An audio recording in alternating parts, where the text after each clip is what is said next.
Yo, selamat datang di Freaks Channel. Kali ini Mimin akan kembali membahas manga Jujutsu Kaisen pada chapter terbaru, chapter 239. Oke, langsung saja.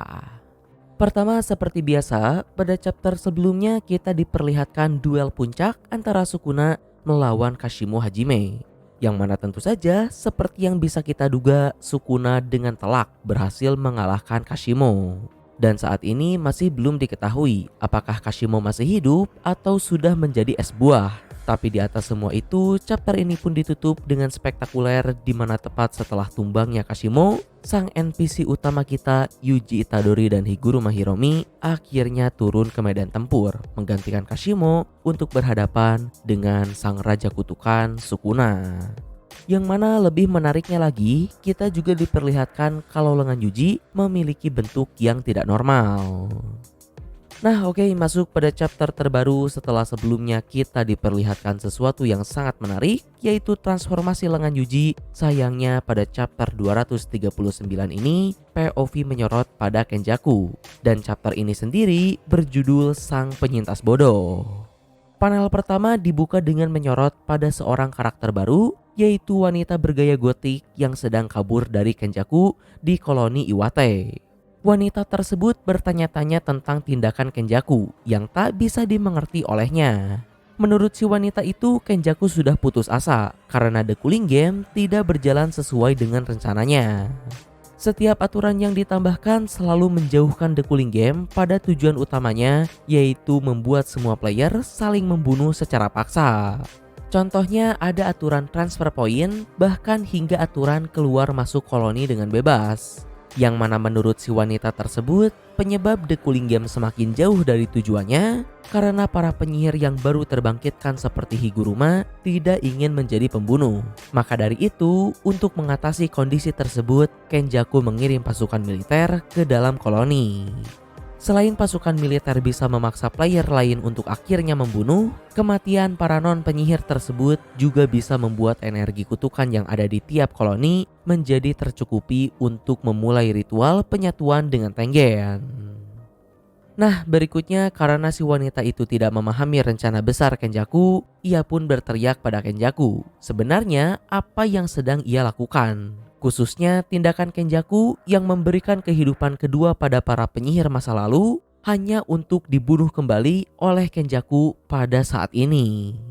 Akan tetapi tak pakai lama, Kenjaku berhasil menjebak wanita tersebut menggunakan roh terkutuk dan berkata padanya kalau dirinya itu seperti air, sedangkan semua orang yang menjadi bidaknya adalah bumbu. Jika rasanya terlalu kuat, maka Kenjaku akan kurangi. Jika rasanya terlalu hambar, maka Kenjaku akan tambahkan bumbu lain. Si wanita tersebut pun sempat menyerang Kenjaku. Namun tentu saja Kenjaku berhasil menghindar dan langsung membunuh wanita tanpa nama itu. Berikutnya Kenjaku pun berkata pada dirinya sendiri kalau alasan kenapa dirinya bisa mengetahui lokasi para player The Cooling Game karena Kenjaku menaruh objek terkutuk pada para penyihir yang bereinkarnasi dan tanda pada para penyihir yang baru terbangkitkan, sehingga Kenjaku dapat dengan mudah melacak mereka. Maka dari itu, meskipun ada aturan keluar masuk koloni dengan bebas, hal tersebut bukanlah masalah bagi Kenjaku. Dan menariknya, terlepas dari itu, Kenjaku juga cukup terkejut karena nyatanya semua penyihir zaman dulu masih berada di dalam koloni, meskipun sudah ada aturan yang memperbolehkan mereka keluar masuk koloni dengan bebas. Menurut Kenjaku, alasan kenapa para penyihir zaman dulu tersebut tidak keluar koloni karena jika mereka keluar pun akan sulit bagi mereka untuk berbaur dengan kondisi masyarakat yang telah maju di zaman modern ini. Sampai akhirnya tak lama kemudian melihat Kenjaku sedang berbicara sendiri, Hazenoki Iori tiba-tiba muncul dan sedikit menyatir Kenjaku kalau itulah yang akan terjadi jika kau hidup terlalu lama. Namun Kenjaku pun hanya menjawab kalau temannya memang terus berkurang setiap waktu. Berikutnya Kenjaku pun berkata pada Iori kalau dirinya bisa menjadi temannya. Iori pun sedikit tertarik dengan tawaran tersebut. Akan tetapi, di sini Kenjaku hanya ngeprank Iori dengan berkata kalau untuk menjadi temannya ada dua syarat. Pertama, orang tersebut tidak boleh membosankan. Kedua, orang tersebut harus setara dengannya. Mendengar sindiran itu, Iori pun hanya membalas kalau dirinya juga sudah muak dengan teman yang memiliki rambut panjang. Yang mana maksud Iori ini merujuk pada Regi. Selanjutnya, terlepas dari itu, Kenjaku pun melihat updatean duel antara Gojo melawan Sukuna melalui tabletnya dan menyaksikan kalau Sukuna berhasil membunuh Gojo Satoru. Sementara untuk Iori, melihat kekalahan Gojo, ia pun kecewa karena kalau saja Gojo berhasil membunuh Sukuna, maka target berikutnya adalah Kenjaku. Dan setidaknya Iori bisa berharap kalau akan datang seseorang yang membantunya melawan Kenjaku. Di sisi lain, mendengar harapan Iori tersebut, Kenjaku pun hanya menyuruh Iori untuk melupakannya. Karena kalaupun ada seseorang yang berniat mendatanginya, Kenjaku sudah memiliki persiapan. Kenjaku sudah menggunakan teknik barrier dan menyebarkan roh terkutuk di sekitar Shinjuku dan dirinya yang berfungsi untuk memonitor seluruh jumlah energi kutukan penyihir Jujutsu yang ada di Shinjuku. Sehingga jika ada satupun orang yang meninggalkan Shinjuku atau ada pergerakan mencurigakan di sekitar dirinya, Kenjaku pasti akan tahu. Khususnya Yuta Okkotsu yang memiliki energi kutukan paling tinggi setelah Sukuna, sekaligus orang yang paling berpotensi menjadi ancaman bagi Kenjaku, akan mudah dideteksi. Yang artinya jika ada pergerakan tidak normal di Shinjuku dan mengarah pada dirinya, Kenjaku dapat mengantisipasi dan kabur dengan mudah. Lalu tidak hanya itu, Kenjaku juga bisa berbagi penglihatan dengan roh terkutuknya. Sehingga pergerakan Maki yang tidak bisa dideteksi menggunakan energi kutukan sekalipun, Kenjaku masih bisa mengantisipasinya. Termasuk kemampuan teleport milik Ui, Kenjaku juga bisa mengatasinya. Lalu berikutnya, setelah Iori memahami bagaimana strategi Kenjaku untuk menghindari ancaman, Iori pun hanya berkata kalau Kenjaku penakut sekali. Namun Kenjaku pun hanya membalas kalau Iori tidak akan bisa mengulur waktu dan menunggu pertolongan karena saat ini di tempat mereka berada hanya ada mereka berdua saja. Dan ya, pada panel selanjutnya Kenjaku pun langsung menyerang Iori. Kenjaku mengeluarkan sekumpulan roh terkutuk, namun Iori langsung meledakannya. Iori berencana melakukan serangan ledakan kedua, akan tetapi Kenjaku berhasil mencegahnya. Dan sama seperti wanita tadi, Iori pun berhasil ditundukkan dengan cukup mudah oleh Kenjaku. Di sini Kenjaku mengincar leher Iori, sehingga Iori tidak bisa menggunakan teknik kutukan terbaliknya. Melihat dirinya sudah tidak bisa berkutik lagi, Iori pun juga penasaran sebenarnya apa tujuan Kenjaku. Lalu Kenjaku pun menjawab kalau dirinya akan mengakhiri The Cooling Game dengan membunuh semua player yang tersisa sehingga binding vow atau sumpah pengikatnya akan terpenuhi. Kenjaku juga lanjut berkata kalau apa yang sedang ia lakukan saat ini adalah arti kehidupan yang sesungguhnya. Sebuah hasrat akan rasa penasaran. Dan di sisi lain, mendengar hal itu, Iori pun hanya kembali nyatir Kenjaku.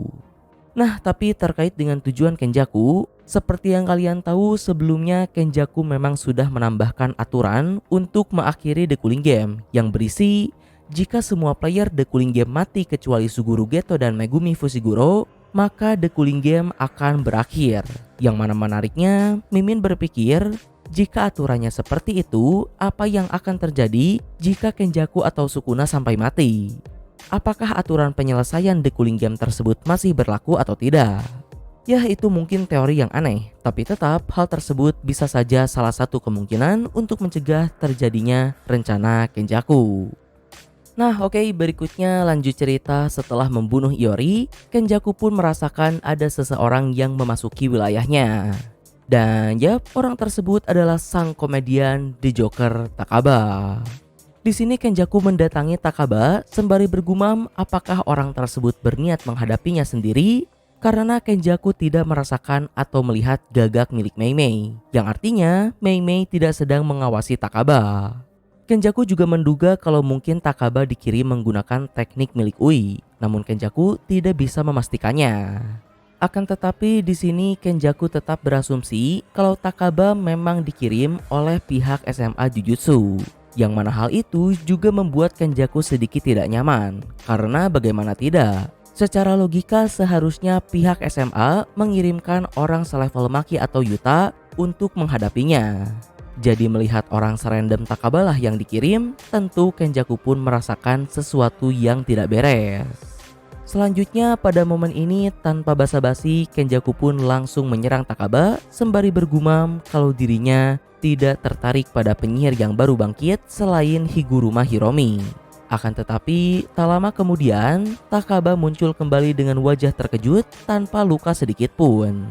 Di sisi lain Kenjaku juga sama dibuat terkejutnya karena menurutnya hal tersebut sangatlah aneh. Serangannya tadi bukannya tidak bekerja, melainkan dipaksa jadi tidak bekerja. Dan ya, chapter ini pun ditutup dengan cukup lucu di mana Takaba berkata kalau hal nomor satu paling menarik di dunia ini adalah ketika karakter sampingan berhasil mencuri panggung utama, dan Kenjaku pun setuju. Karena tentu saja setelah cliffhanger chapter sebelumnya dan juga libur 1 minggu, kita sangat menantikan apa yang akan terjadi antara Higuruma dan Yuji melawan Sukuna. Namun pada chapter ini, GG malah memindahkan point of view pada Kenjaku yang ternyata memang sedang farming.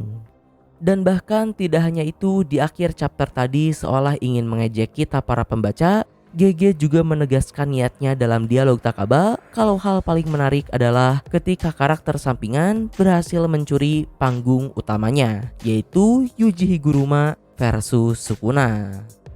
Nah oke, berikutnya pembahasan dari Mimin. Rasanya duel Takaba versus Kenjaku ini akan sangat menarik karena menurut Mimin memang Takabalah lawan yang paling cocok untuk Kenjaku.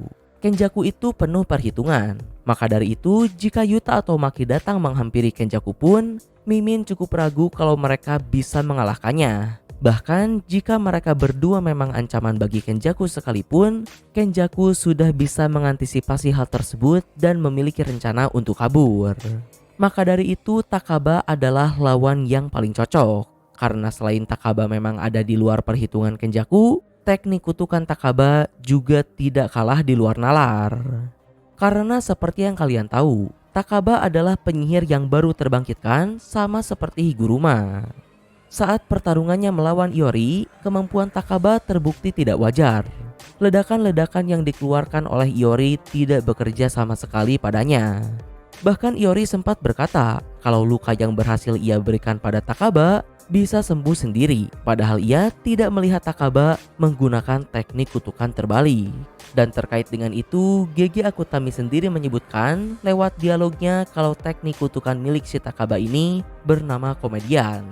Kemampuan ini memungkinkan Takaba untuk mengubah imajinasi yang lucu menjadi kenyataan. Bahkan dikatakan kemampuan tersebut efektif untuk melawan Gojo Satoru sekalipun. Hanya saja karena ketololan Takaba, dirinya tidak memahami teknik kutukannya sendiri. Walaupun menurut Mimin justru karena Takaba tololah, kemampuan dari teknik kutukannya menjadi lebih mengerikan lagi. Karena dengan pikiran Takaba yang random dan simple, hal tersebut membuat teknik kutukannya menjadi sangat liar. Malah jika Takaba pintar dan penuh perhitungan, mungkin Takaba akan sulit mengaktifkan teknik tersebut. Karena syarat aktivasinya, imajinasi yang Takaba pikirkan harus benar-benar lucu secara natural. Lalu tidak hanya teknik kutukannya saja yang di luar nalar, menurut Regi output dari energi kutukan Takaba juga tidak wajar. Yang artinya secara dasar terlepas dari teknik kutukannya pun, si Takaba ini sudah termasuk dalam penyihir yang kuat. Oke, berikutnya terlepas dari itu saat ini masih belum jelas apakah pihak SMA Jujutsu lah yang memang sengaja mengirim Takaba untuk melawan Kenjaku, atau Takaba memang random gitu aja dan tak sengaja bertemu Kenjaku. Karena ketika Gojo versus Sukuna berlangsung pun, Takaba tidak terlihat batang hidungnya di bangku penonton. Yang artinya mungkin Takaba memang sudah pergi sendirian sejak duel Sukuna versus Gojo dimulai. Karena pada saat itu Kenjaku juga masih ada di dekat Sukuna. Tapi mari kita asumsikan kalau Takaba memang sengaja dikirim oleh SMA Jujutsu. Pertanyaannya, kenapa mereka bisa pede mengirim Takaba begitu saja? Jawabannya tentu seharusnya itu karena kubu SMA Jujutsu sudah mengetahui potensi gila dari teknik kutukan Takaba. Tapi seperti yang kita tahu, Takaba terlalu tolol untuk bisa memahami apalagi menjelaskan tentang teknik kutukannya. Yang artinya, menurut Mimin kemungkinannya antara si malaikat yang memberitahu tentang potensi teknik kutukan Takaba Secara si malaikat adalah salah satu orang yang merasakan efek langsung dari teknik kutukan tersebut sehingga membuat dirinya selamat ketika terjatuh dari gedung setelah melawan Sukuna.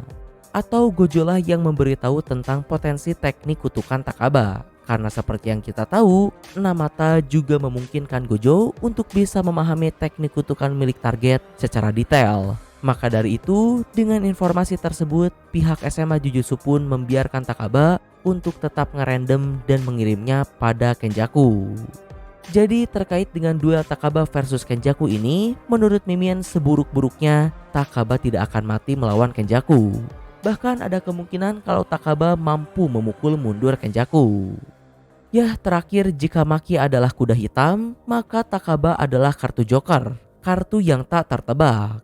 Dia bisa menjadi ancaman yang berbahaya bagi Kenjaku atau Sukuna dengan cara yang paling random.